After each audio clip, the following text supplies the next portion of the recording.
From the beginning of time, a child has always sought the safety and protection of his family. Cameron came from a normal family. Now, Cameron is in danger. I'm going to stop it tonight. I'm awfully sorry for having offended thee, and I detest all my sins because I fear the loss of ever in the veins of ever.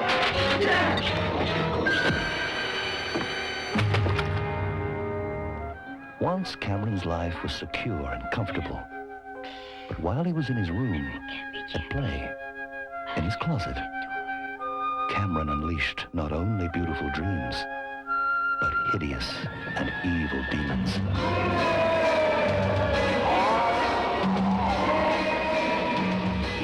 What is inside Cameron's closet? Get away from there! And what does it want?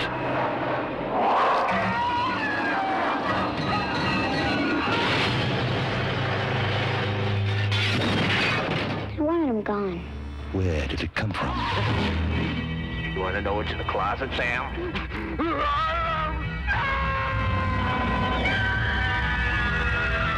And can it be stopped?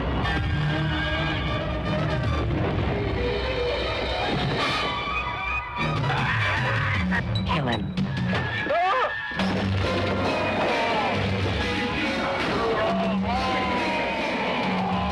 Was it coincidence?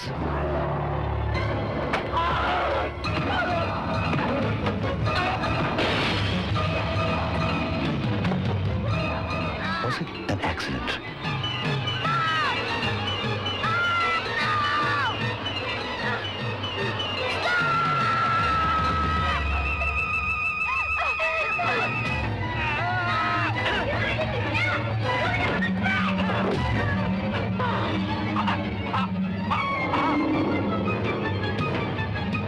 Cameron, you have to do it. You have to send it back. I can't stop it anymore. It's going too far. What are you gonna do? You must kill the boy.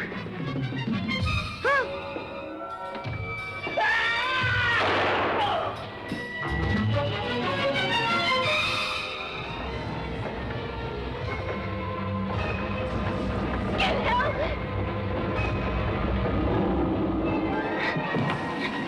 He's gonna kill me next. I don't want you to be afraid. Who will be there to protect the world from what is hidden in Cameron's closet?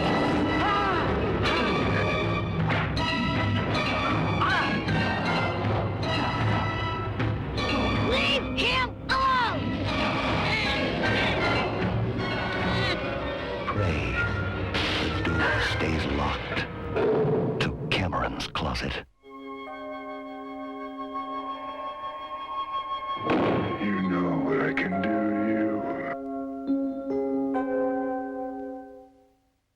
Hey there, welcome back to another video. This time around, it is my review of the 1989 horror film, Cameron's Closet. Now, before I get around to sharing my thoughts on this film, I want to give a special shout out to Farah for requesting this review, as well as my longtime friend Matt for sending me this DVD a while back. Cameron's Closet, to me, is honestly a bit of an underrated gem. I'm not going to sit here and say it's a great horror film, but I do think it's miles better than its horrible reputation might suggest. I do not understand why this gets nothing but really harsh negative reviews for the most part. I mean, a really low rating on IMDb, a rotten rating on Rotten Tomatoes. Yes, there are some moments where things don't really work that well, but for the most part, I'm pretty satisfied with this film, especially when you consider it's a relatively low-budget production, and despite the low budget, it manages to have a lot of creativity, and to me, that goes a long way. So the film is directed by Armand Mastroianni, and prior to this, he directed a few films like The Supernaturals, but I would say this is his best film in terms of the direction. I really feel that this movie has a great mood and atmosphere. When it needs to be lighthearted and hopeful, it does a good job with that. but also when it needs to be dark and disturbing and twisted, it does an equally good job conveying that kind of mood and atmosphere. And a big part of that is due to the direction. And I just love how a lot of the dream sequences are shot. They look very surreal.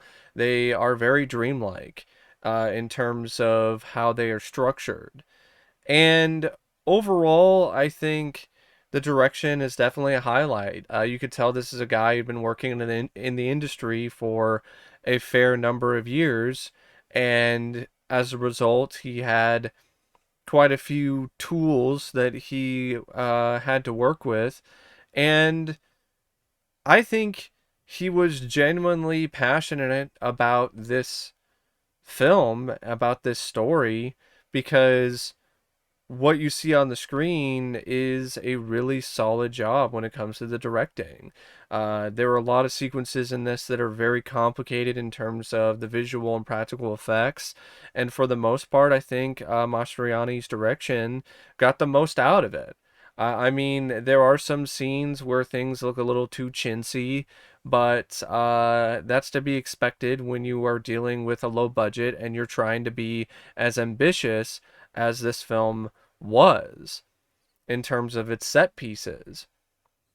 But there are some genuinely really impressive sequences. The scene where Cameron's getting dragged up on the ceiling towards a ceiling fan. The sequence where the stepfather gets thrown out the window. There's a lot of really solid setups here. And I think a good reason why they are executed so well is because of Mastroianni's deft hand as a director. It's written by Gary Bradner, who you might recognize as the original author of The Howling and quite a few other novels. And that's another thing that this film has going for it. You have a very capable writer in Gary Bradner who's been around the block many, many times.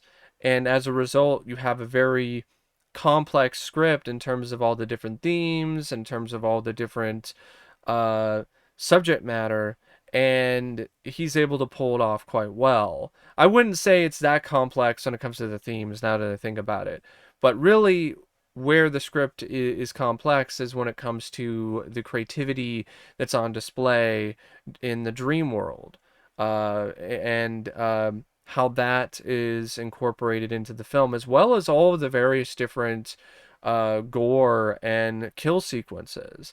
I mean, you've got a decapitation that's handled in a very clever fashion. There is a sequence I was telling you about where a guy gets thrown out the window, but that's not the only thing that happens in that scene. He also gets his eyes burned out as he's thrown out the window. You have a really violent and visceral sequence where a guy gets essentially his face crushed that reminded me a lot of one of the death scenes in Friday the 13th, the final chapter.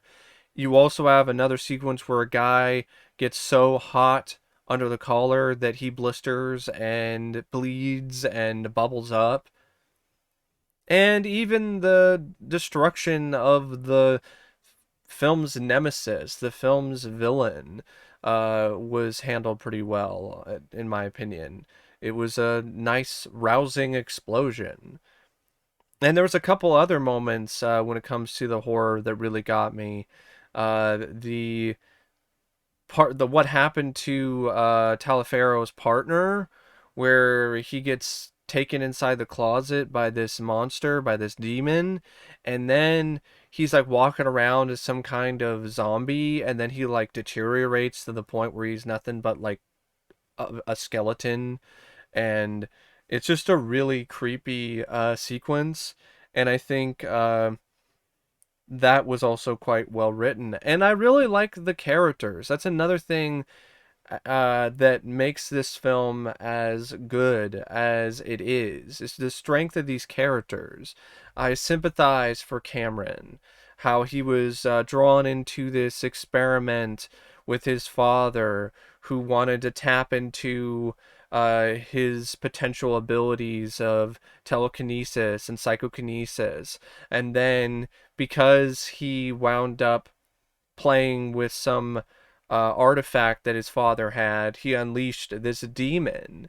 And now the demon is threatening not only to kill him, but it's killing pretty much everyone that he loves. It killed his father. It's killing a lot of the people that are other parts of his family. And it's up to him to eventually try to stop it, but he needs some guidance. He needs someone to give him the confidence to be able to stop this demon, because he's the only one that can do it. And I like the fact that the character of Taliaferro, the police officer, he then is the one that comes into the story, and he becomes that guidance for young Cameron. And in a lot of ways, he becomes a new father figure. And there's a sense of mystery and intrigue too, involving the experiments and involving this demon. And it leads to a relatively satisfying climax and conclusion. There's no sequel bait bullshit. The demon gets sent back to hell. And it seems like Cameron is going to finally be able to live a normal life, and he's going to have Taliaferro be a big part of it. And it's one of those movies where I think it hits a sweet spot for me when it comes to the charm of it, when it comes to the heart of the story, as well as its darker, more sinister side. In a lot of ways, this film reminded me of an extended episode of Tales from the Dark Side, which is a show that I love, or the 80s Twilight Zone. It has this very 80s anthology TV show vibe to it. And I think if that's something that you're a fan of, I definitely do recommend Cameron's Closet. And I felt the cast, for the most part, they did a solid job as well. Specifically, Cotter Smith is Sam Taliaferro, the police officer who befriends Cameron. I really liked his performance. And speaking of 80s Twilight Zone, he was in an episode of 80s Twilight Zone. I think it was called To See the Invisible Man. And he was great in that, too. And I thought he was just really personable, really charismatic, and I thought he had great chemistry with the actor who played Cameron, Scott Curtis, as well as the psychiatrist gal who comes into the picture and becomes a big part of the story, Nora, played by Mel Harris. I felt that trifecta was honestly quite good. Cotter Smith, Mel Harris, Scott Curtis. I mean, Scott Curtis had some moments where his acting was a little off, but for the most part, I thought it was a pretty consistently solid performance, especially for a child actor. And you had other performers too, like Kim Lankford, who played Cameron's mother. She was a nice stabilizing presence. Gary Hudson, who played the stepfather, or the would-be stepfather, Bob. I mean, the guy was a fucking asshole, an abusive piece of shit, and the actor did a bang-up job making me want to bang the guy upside the head with a fucking 2x4 or a hammer, because the guy was such an asshole. Tab Hunter, who you might recognize from a lot of old school, older films from, I believe, like the 40s, 50s, or 60s. He played the father, Owen Lansing, and I thought he did a good job as well, especially in the moments where the demon is using him to trick his... to trick Cameron. The demon is using him to get under Cameron's skin and try to manipulate him. And I thought a lot of the scenes where, and especially the sequence where he shows up as a undead corpse to torment his former partner, that was really quite eerie. And I thought Tab Hunter did a great job just relishing that role and the opportunity to play this possessed version of his character. Uh, and I also like Chuck McCann, who played Ben Majors, the partner in crime with this whole experiment that's gone horribly awry. So overall, I thought the cast was pretty good. I mean, Mel Harris at times is a little there. Same goes for Leigh McCloskey as Pete. But no one in the cast was bad. I didn't really notice any horrible, awful performances. I thought for the most part they were at least average or above that in terms of their acting and their overall ability. I felt the cinematography by Russell Carpenter was fine, especially in the dream sequences and the sequences that were trying to be a bit more disturbing or unnerving. And I felt it was pretty well edited by Frank De Palma. Oh, and I also wanted to mention the film's score, which is by Harry Manfredini, who you might recognize. He's done a lot of other horror films. And I think this is a pretty decent score. It's not one of my favorites, but I do like the main theme. It reminds me a lot of Poltergeist. In a lot of ways, this film kind of is very inspired by Poltergeist, with a kid who opens up a doorway to the supernatural. But I love Poltergeist. So this being in the vein of Poltergeist is not a negative for me, and neither is the fact that the score is using some elements of that kind of vibe and that kind of tone that Poltergeist set. Overall, I think the score is eerie when it needs to be, and very lighthearted and hopeful when necessary. So I think the score at the end of the day is also a pretty significant positive when it comes to this film. It goes by at a pretty good pace. It's only 87 minutes. I never really found it to be that boring. And I always felt the way it started out with Cameron being introduced to the camera with the home video, I thought was actually a pretty interesting way to open the film. And overall, I think there's enough twists and turns and intrigue that goes on within the plot that it keeps you invested. And I didn't think the visual effects or the effects in general were that bad. I mean, when you look at a lot of reviews of this film, people say the effects are terrible, the effects are awful, they are low rate, and I disagree with that. I think there are some really good practical effects in this, and I'll take that any day of the week over CGI. I mean, you've got the sequence where the guy gets thrown out the window and his eyes are burned out. You've got the decapitation of Cameron's father. You've got the other sequence where the partner, he bubbles up and blisters and gets all red and essentially gets burned to death. You have the scene where the guy gets his face crushed and smashed in.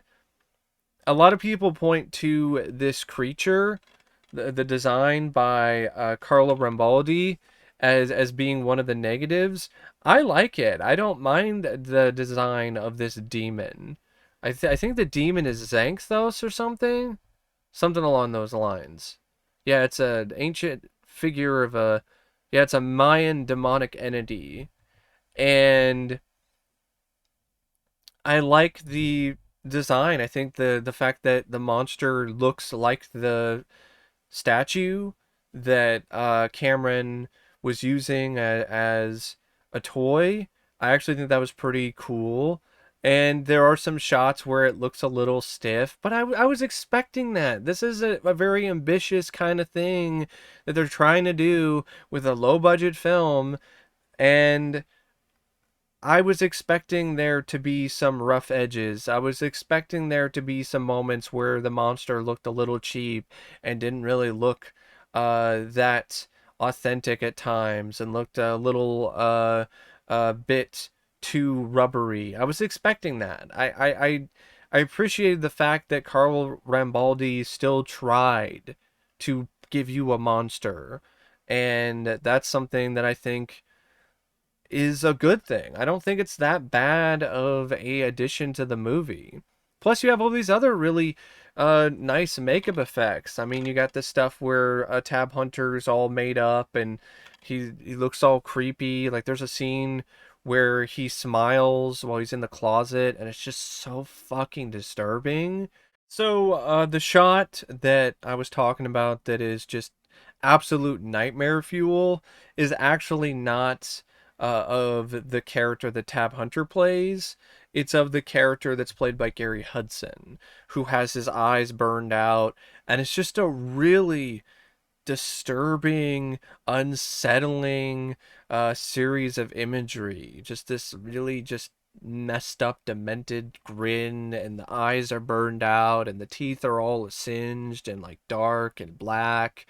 It's just a really sequence. And I think when it comes to a horror film, those are the kind of scenes that really make a horror film stand out. And the kind of scenes that stick with you really do point to a film being more effective when it comes to actually scaring you.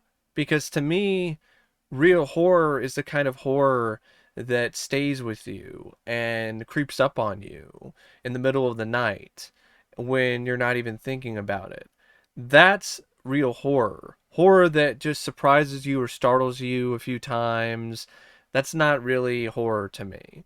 The kind of horror that I appreciate a lot more is this kind of stuff. The stuff that really just creeps you out and horrifies you. That scene has always got me, and it keeps getting me because of the effectiveness of the way the scene is shot and the way that the practical effects were achieved. It's probably was a very simple effect, but it was a very effective one. There's a lot of other things too in terms of the effects. I mean, the scene where Cameron's dragged up the ceiling, they had one of those sets where it's able to rotate on a gimbal. So they were shooting it in the same way as scenes in Poltergeist or the ceiling crawling sequences in David Cronenberg's The Fly. And I thought the electricity effects and some of the other stuff were pretty well done. I thought for the most part, the only times the effects were really bad for me was some of the effects in the climax where Cameron is turned into this wolf creature, this kind of werewolf. I thought that was really cheap looking and ridiculous. And also some of the moments with the Mayan demon were admittedly a little stiff. But other than that, I personally feel the effects are pretty well done for a low budget. And at the end of the day, I think this is, like I said earlier, I think this is an underrated gem. Part of it is a little bit of nostalgia because I did kind of grow up with this movie, watching it on VHS. It's one of the first handful of horror films that I was exposed to when I was young. But even with that being acknowledged, it's still a enjoyable, fast-paced, interesting, intriguing horror movie with some good performances, some ambitious practical effects that don't always pan out, but when they do, it's actually quite the showcase. And I think this is a film that deserves a little more recognition and a little more people willing to open the door and take a look inside of Cameron's closet. I hope this does get a remastered release someday from a company like Vinegar Syndrome. This sounds like something right up their alley. And hopefully they're able to get a few interviews here and there, because I really would love to hear from people who were a part of this film. I would love to hear from the director sometime. I would love to hear from the guys who worked on the effects. I would love to hear from Scott Curtis or Cotter Smith. I don't know if you can. I think Cotter Smith yeah, he's still around. So it'd be nice to hear from him. I know you can't hear from certain actors because they're no longer with us, but I thought it would be pretty cool. I thought it'd be a pretty cool thing to see their thoughts on it. Because to me, it's not a film that deserves to be forgotten about and left to be covered in dust in the cinematic closet, so to speak, where things are just left there to be forgotten about and never heard from again. I don't think it's that bad of a movie, and I would recommend it if it sounds at all interesting to you. So anyway, thanks for watching my review of Cameron's Closet, and as always, I'll see you later.